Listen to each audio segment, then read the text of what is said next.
Hi everyone, welcome back to my YouTube channel, and in this Python tutorial I'd like to talk about what are dictionaries. So dictionaries are a set of key values that are associated with some kind of information, you can say, or some kind of corresponding values that are already assigned to them, and using those key values we usually call them or call the associated value. So open up your favorite browser and type Google Colab. Get set it up with your Google Colab notebooks and or Jupyter notebooks, and we are good to go. So Google Colab notebooks I'm using here because it enables me to not download any external softwares as they eat too much of spaces. I don't have to set environmental variables for Python itself. I don't have to download Python itself, and Google Colab is pretty much cool way to program something in Python as for basics. So enough for the Google Colab, but now getting back to dictionaries, how you make dictionaries is just give your dictionary a name. So what I'm doing here is I'm making weak conversions, and I'll specify some values or key values like Monday for Monday, MON, just like this. Then put a comma here, and then the second key values, that is Tuesday, TUE for Tuesday. So let me complete it for you guys, just a second.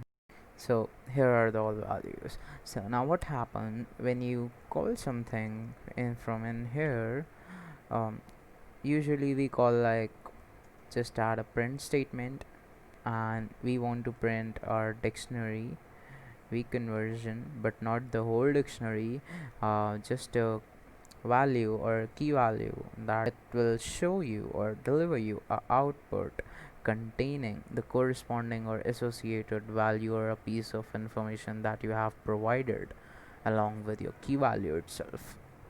So if I write mon in here, so Python is case sensitive, you don't have to do it. Not Python is case sensitive, but this dictionary is case sensitive. So if you hold shift plus enter, it will show you Monday. So that is the value that is associated with our MON 3-digit key. So the couple of things you can do here is, there is also a get function that will do the same thing for you. What get function is doing here is the same thing, but in a different way. So it is all a predefined function to get you clear about what get function exactly, why it is useful or why it is made. So the thing is, let's assume that you're making a dictionary app, mobile app for Android users, let's say, and after that you're what you're going to do is, um, let's say if some user of your dictionary enter a value that is not exists in your dictionary. So let's say non is a value that is not anywhere in our in this dictionary as a key value. So what it will do is, instead of giving me a function or giving me a error or type error, it will display this none. And to get it done more tidy way, in a tidy way, what you can do is the please enter a valid key. So what is Python doing exactly is, this is a default value that Python will throw every time every time you'll enter a invalid key value that does not exist in your dictionary itself. So one more thing you can, if I hit shift enter, it will show you this. So one more thing I want to tell you guys is, you can have, instead of strings, also integers here.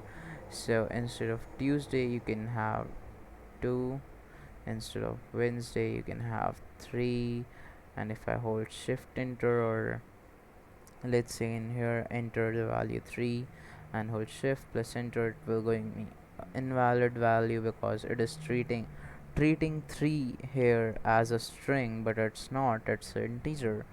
And if I hold shift enter again, it will going to show me Wednesday.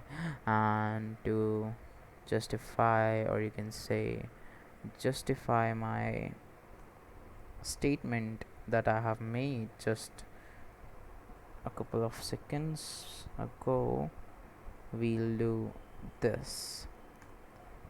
So this is how you manipulate Python to get the work done exactly.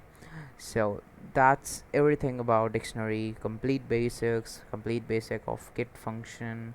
You can do as complex programming as you can with dictionary. You can make a whole lot of app. This is a very interesting and, you can say, very useful function that is existed in the, or moreover function, it is a, you can say, method or a data structure that Python use to store some key values and some information associated to it. So thank you so much guys, this is all for today's video, and do like and subscribe if the video is, and if you feel the video is informative, and share it with anyone who wants to learn Python from scratch to end.